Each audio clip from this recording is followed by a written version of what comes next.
ام ربیہ ایک خاتون تھیں، بڑی نیک عورت تھیں، بغداد میں رہتی تھی۔ اللہ تبارک و تعالیٰ نے بڑی دولت سے نوازا تھا اور ان کی شادی بھی ایک دولت مند گھرانے میں ہوئی۔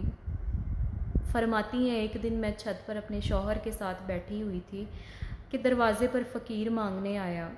میرا خاوند بالکنی سے دیکھ کر کہنے لگا، اسے کچھ نہ دینا، یہ دکاندار دنیا دار بنے ہوئے ہیں، جان بوجھ کے مانگتے ہیں۔ فرمایا، میں تیری دولت سے کچھ نہیں دوں گی، میرے میکے سے جو کچھ آیا ہے اس میں سے دینے کی اجازت دے۔ کہنے لگا، جانا ہی نہیں۔ فرماتی ہیں جو مانگنے والا شخص تھا اس کا انداز بتاتا تھا کہ کئی دنوں کا بھوکا ہے۔ خیر میں اپنے شوہر سے نظر بچا کر آئی اور میں نے چند دینار اس کی ہتھیلی پر رکھے، اور جب میں چند دینار اس کی ہتھیلی پر رکھ کر واپس مڑی تو میرا شوہر کھڑا تھا سامنے۔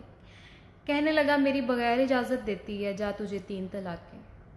استغفر اللہ، نعوذ باللہ۔ کہتی ہیں میں عزت مند باپ کی بیٹی تھی، طلاق لے کر گھر آ گئی۔ جرم میرا یہ تھا کہ میں نے اللہ کے راستے میں خیرات کی تھی، خاوند کی مرضی کے بغیر۔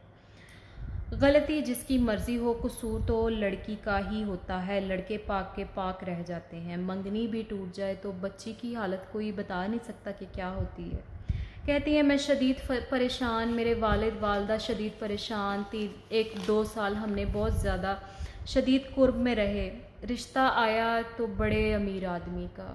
میں طلاق یافتہ تھی لیکن بندے کنوارے کا رشتہ آیا تھا۔ کہتی ہیں جب وہ رشتہ ہو گیا تو میں پہلے دن اپنے خاوند کے پاس گئی تو کہنے لگا، مجھے جانتی ہو؟ میں کون ہوں؟ کہنے لگا، میں وہی ہوں جسے اس دن تو نے خیرات لینے تیرے دروازے پر میں آیا تھا اور تو نے اسے خیرات دی تھی۔ تجھے میری وجہ سے طلاق ہوئی تھی تو میں اسی رات جا کر مصلے پر اللہ تعالیٰ کے سامنے سجدہ ریز ہوا کہ اے اللہ، میری وجہ سے اس بیچاری کو طلاق ہو گئی، اس کا گھر اجڑ گیا۔ پھر میں نے 18 گھنٹے کام کیا، میں نے محنت کی تجھے عزت دینے کے لیے۔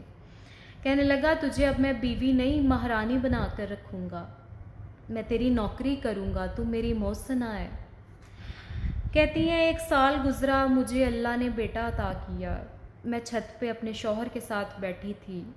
میرا شوہر گھر کے سارے کام خود کرتا تھا، لیکن جب فقیر مانگنے آیا تو اس نے کہا جو بھی فقیر مانگنے آئے گا اس کو تو نے خیرات دینے جانا ہے۔ کہتی جب میں دروازے پر مانگنے والے کو کچھ دینے گئی تو میری چیخ نکل گئی، میں دھڑام سے گری تو میرا شوہر بھاگا بھاگا آیا اور کہا، کیا ہوا؟ کہتی میں نے کہا، پتہ ہے مانگنے کون آیا ہے؟ وہی میرا پرانا شوہر۔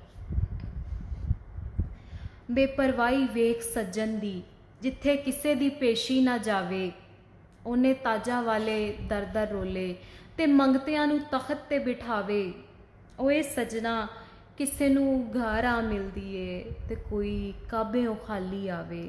کہتی ہیں ام ربیہ کہ وہ شخص میرے سامنے کھڑا تھا اور میں رونے لگ گئی کہ دولت کا تکبر کس وجہ سے؟